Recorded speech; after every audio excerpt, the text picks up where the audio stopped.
Sa itong mga sabay, karaan kaagbay, bisag ka sa mutambay, karaan kalipay. Wanaw ka bantay, ako kay kapablind blind sa imo gihatag, sa ko nakalipay. Kaya ako dire nagulat ato na bae, pero wala man daig kay sa to grabe. May pagwala na lang to gihulatan na bae, awaro na to sabay dili na to mabalik. Gisaya-sayangan ako imong mga effort, gipili pa man jud tong bae nga nilain. Awa karon lain, ganang itaglain, gimahan na kinagita pa man juglain. Kung naapa lang ko'y chance na mabawi sa imuha, dili na gito mabalik. Akong gusto magsabay na tabalik, ibuta ang isis akong tagay murag adik.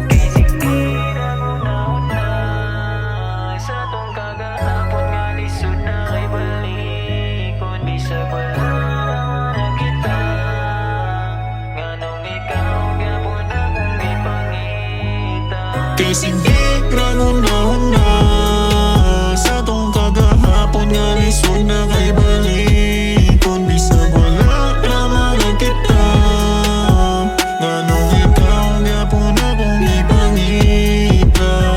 Pero karon lahi naman imong dagan, bisan pa straight paliko na imong dalan. Kabalo nagyapang pohon sa imong inungdan, kay ako ra magipasakitan imong dughan. Di ko mosugot, dadaturag kita taman. Gusto pa mo bawi sa imo kay gimahayan, makauban lang kabalik di na gid sayangan. Kay sa imo ra nimo pitik ang akong dugan, kung pwede lang nato na mabalik. Kato mga sabay pwede ba nato mabalik, pag ikaw kauban malipain ko ay ate. Kay ikaw ra akong gusto mapasabay balik. Pwede ba nimo tagaan og sa subawi, dili na sayangan di parehas sa ni Agi. Kay ako ang ano kay may gabi nakalonely, sukat ato pabiyan nimo atong ni Agi.